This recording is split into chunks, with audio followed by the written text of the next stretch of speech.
Assalamualaikum warahmatullahi wabarakatuh. Kami dari kelompok 4 akan mempresentasikan tentang jenis-jenis penelitian berdasarkan tujuan penelitian.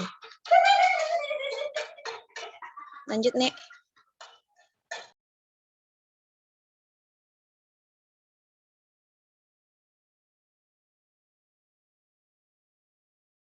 Mic-nya Len. Ada 4 jenis penelitian berdasarkan tujuan penelitian. Yang pertama, penelitian murni atau dasar atau kualitatif. Yang kedua, penelitian terapan atau kuantitatif. Yang ketiga, penelitian evaluasi atau pengembangan. Yang keempat, penelitian tindakan kelas. Lanjut, Nek. Baiklah, untuk materi pertama, tentang penelitian kualitatif akan dijelaskan oleh Deli Etira Nabila. Kepada Deli, dipersilahkan. Baik, terima kasih kesempatannya moderator. Bismillahirrahmanirrahim. Saya akan menjelaskan tentang penelitian kualitatif. Dari beberapa pendapat ahli, yang pertama yaitu Sugiono 2007, yang kedua Bogdan dan Biklen dalam Sugiono 2007, yang ketiga menurut Creswell 2008, bahwa dapat disimpulkan penelitian kualitatif merupakan penelitian yang digunakan untuk meneliti atau menelusuri sesuatu yang alamiah, yang menghasilkan data deskriptif berupa ucapan ataupun tulisan, bukan dalam bentuk angka. Next.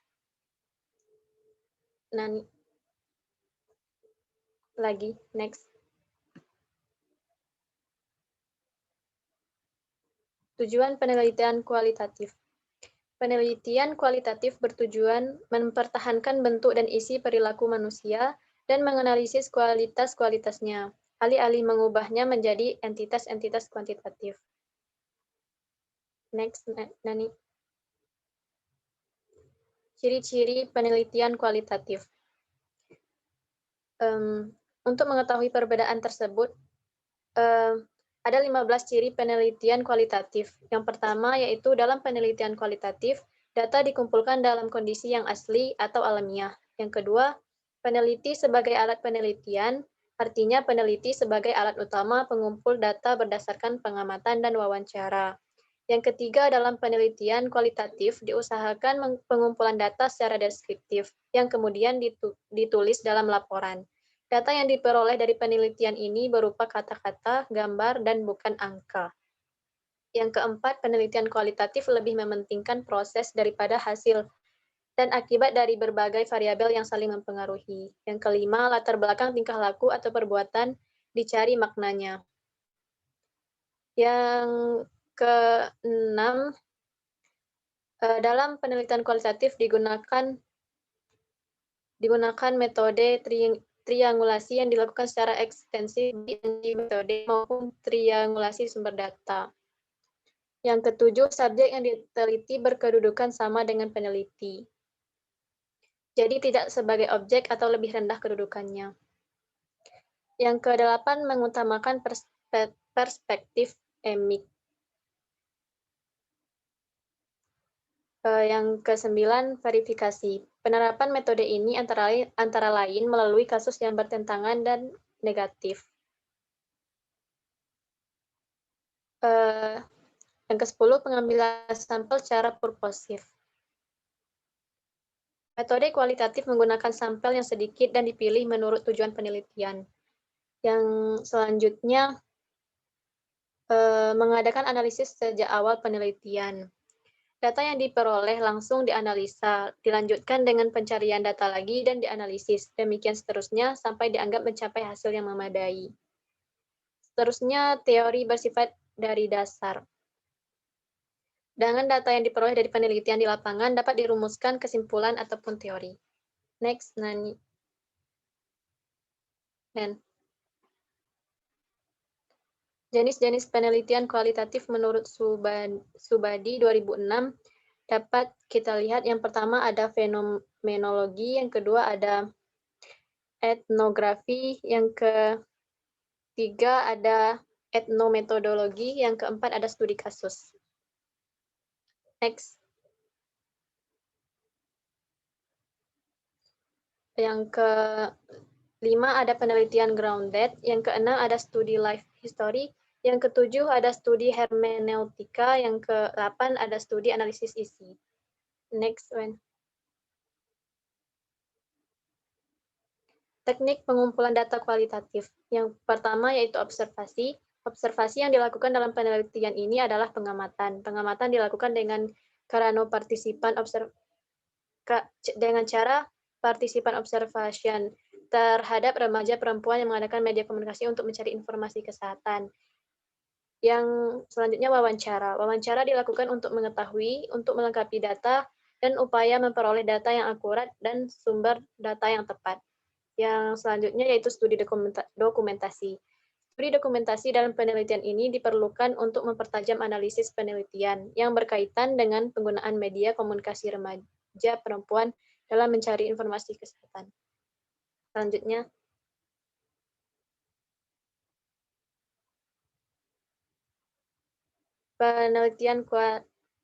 penelitian kuantitatif. Nah, lanjut, Wen. Pengertiannya. Menurut beberapa ahli, yang pertama yaitu Robert Don Moyer dalam Given 2008, dan menurut Kriantono 2012 dapat disimpulkan bahwa penelitian kuantitatif adalah penelitian yang menjelaskan suatu masalah dalam bentuk numerik yang hasilnya nanti dapat digeneralisasikan. Lanjut, Wen. Tujuan penelitian kuantitatif.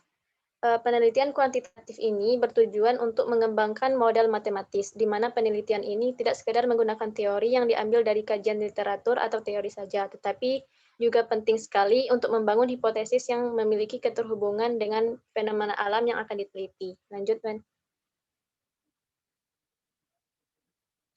Jenis-jenis penelitian kuantitatif. Dapat kita lihat yang pertama ada eksplanatif, contohnya pengujian efektivitas sterilisasi serta disinfektasi ventilator mekanik. Yang kedua ada correlation, yang merupakan jenis penelitian kuantitatif yang memiliki tujuan untuk menyelidiki berbagai dampak variasi mengenai suatu faktor yang berhubungan dengan variasi lainnya. Yang ketiga ada eksperimen. Eksperimen merupakan jenis penelitian kuantitatif yang dilakukan untuk mencari hubungan kausalitas atau hubungan sebab akibat. Contohnya bisa kita lihat pada PPT. Yang keempat ada deskriptif kuantitatif. Merupakan salah satu jenis penelitian kuantitatif yang menggunakan metode penggambaran atau mendeskripsikan angka yang telah dianalisis sebelumnya sesuai standar yang ditetapkan. Contohnya bisa kita lihat pada PPT. Lanjut, Wan.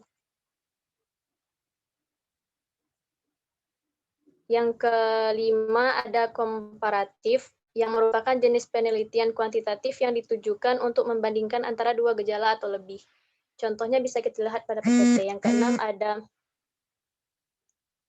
survei, yang ketujuh ada eksploratif. Lanjut, Wan. Karakteristik penelitian kuantitatif. Yang pertama, kejelasan unsur. Yang kedua, langkah penelitian. Yang ketiga, hipotesis. Yang keempat, desain. Yang kelima, pengumpulan data. Yang keenam, analisis data. Lanjut, Wen. Mungkin sekian yang dapat saya sampaikan. Saya kembalikan kepada moderator. Baiklah, terima kasih kepada Saudari Deli. Untuk materi selanjutnya akan dijelaskan oleh Herbie Iqbal. Pada Herbie dipersilahkan.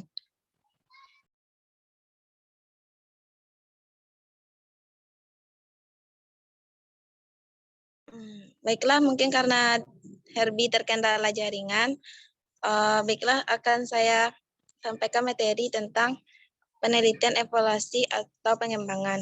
Lanjut, nih.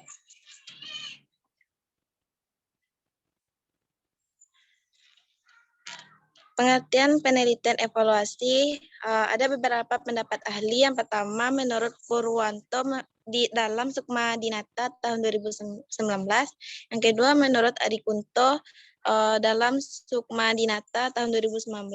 Jadi dari kedua pendapat ahli di atas dapat disimpulkan bahwa penelitian evaluasi adalah suatu proses penilaian. Penilaian ini dapat menjadi netral, positif, atau negatif, atau merupakan gabungan dari keduanya. Ketika sesuatu dievaluasi, biasanya orang yang mengevaluasi mengambil keputusan tentang nilai atau manfaatnya. Next. Selanjutnya cara menuliskan penelitian evaluasi, yaitu menurut Ari Kunto dalam Sukma Dinata tahun 2019 sebagai berikut. Pertama, penelitian mengkaji buku-buku, kondisi lapangan, dan menggali informasi dari para pakar untuk mendapatkan gambaran tentang masalah yang akan diteliti. Yang kedua, peneliti merumuskan permasalahan penelitian dalam bentuk pertanyaan. Yang ketiga, peneliti melakukan penyusunan proposal penelitian dengan mencantumkan latar belakang masalah. Yang keempat, peneliti melakukan pengaturan terhadap rencana penelitian, melakukan penyusunan instrumen, mempersiapkan kancah penelitian, dan melakukan uji coba instrumen. Selanjutnya, pelaksanaan penelitian dalam bentuk yang disesuaikan dengan model penelitian yang telah dipilih. Yang keenam, peneliti mengumpulkan data dengan instrumen yang telah disusun berdasarkan komponen-komponen yang akan dievaluasi. Yang ketujuh, menganalisis data yang terkumpul. Yang keempat, menyimpulkan hasil penelitian. Yang kesembilan, informasi yang berkaitan dengan hasil penelitian evaluasi disampaikan kepada pengelola program atau pihak yang meminta bantuan kepada peneliti evaluasi. Lanjut nih.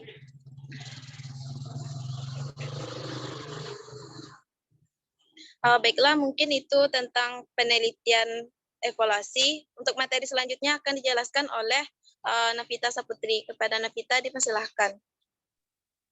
Baiklah, saya akan menjelaskan yaitu penelitian tindakan kelas. Selanjutnya nih.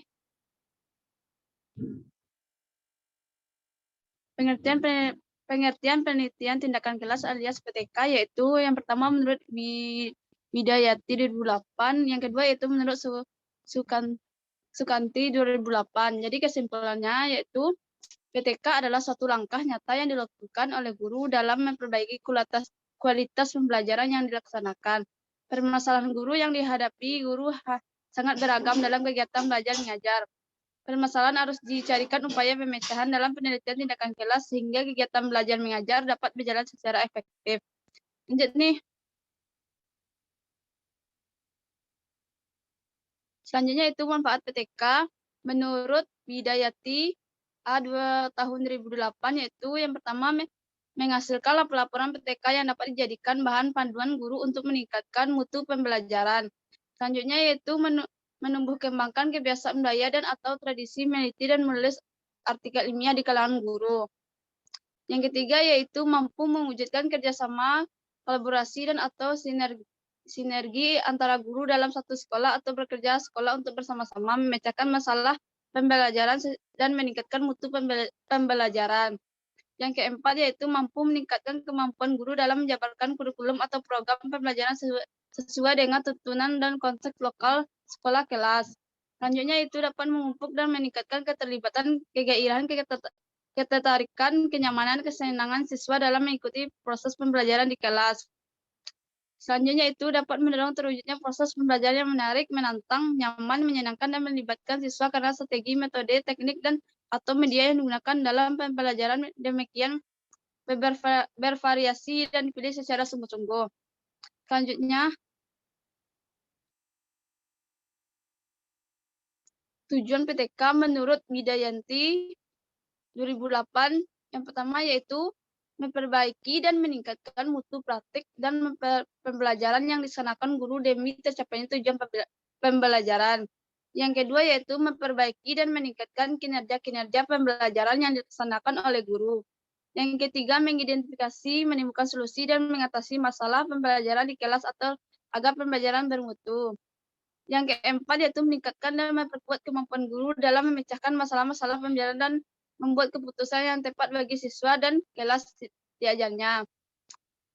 Yang selanjutnya itu mengeksplorasi dan membuahkan kreasi-kreasi yang inovasi pembelajaran, misalnya pendekatan, metode, strategi, dan media yang dapat dilakukan oleh guru demi peningkatan mutu proses dan hasil pembelajaran. Yang keenam yaitu mencobakan gagasan, pikiran, giat, cara, dan strategi baru dalam pembelajaran untuk meningkatkan mutu pembelajaran selain kemampuan inovatif guru.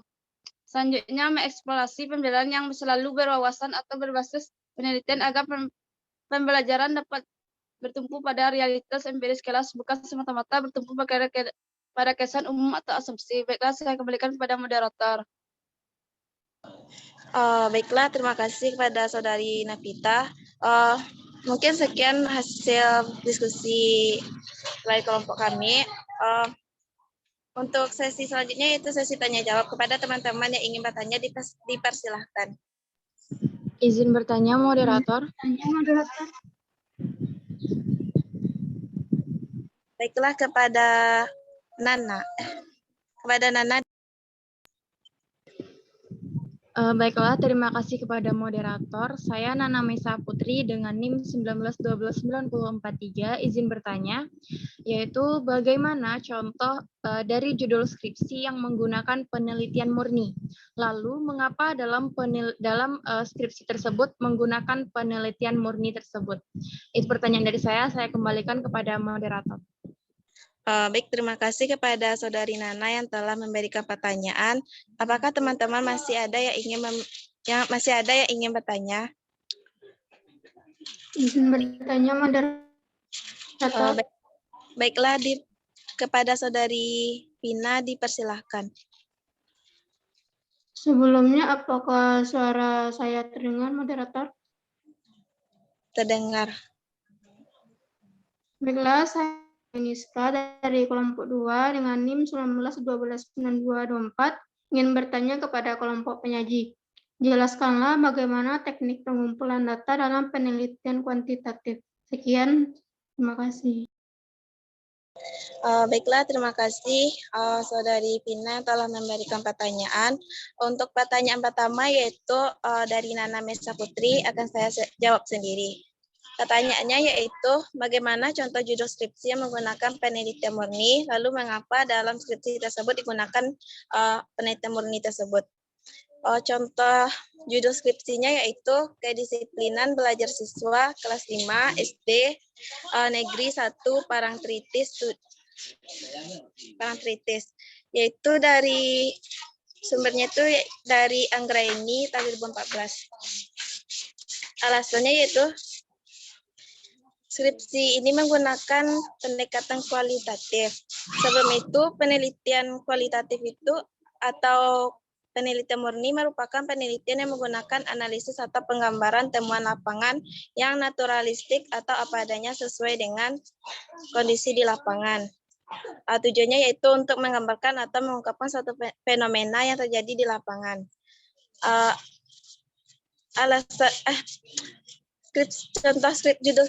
Contoh skripsi ini menggunakan pendekatan kualitatif karena hasil penelitiannya menggunakan gambaran kata-kata untuk mengungkapkan masalah tentang kedisiplinan belajar siswa kelas 5 dan penanaman kedisiplinan belajar di SD Negeri 1 Parangtritis secara mendalam.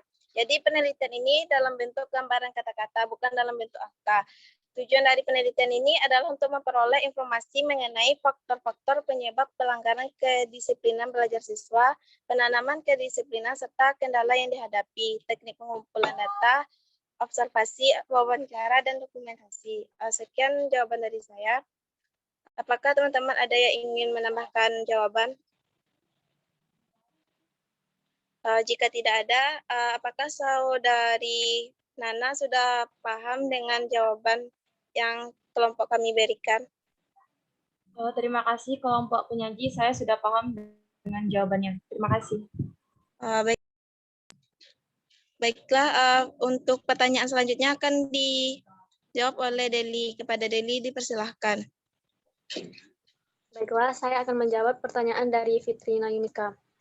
Pertanyaannya adalah jelaskan teknik pengumpulan data penelitian kuantitatif. Dari sumber yang saya dapatkan, menurut Syahrum dan Salim 2012 dalam bukunya yaitu Metodologi Penelitian Kuantitatif, mengatakan bahwa teknik pengumpulan data penelitian kuantitatif adalah sebagai berikut. Yang pertama, angket atau kuesioner. Angket atau kuesioner adalah suatu daftar pertanyaan atau pernyataan tentang topik tertentu yang diberikan kepada subjek, baik secara individual ataupun kelompok, untuk mendapatkan informasi tertentu, seperti preferensi, keyakinan, minat, dan perilaku. Yang kedua, tes atau evaluasi. Pada dasarnya, tes merupakan instrumen atau alat untuk mengukur perilaku atau kinerja seseorang.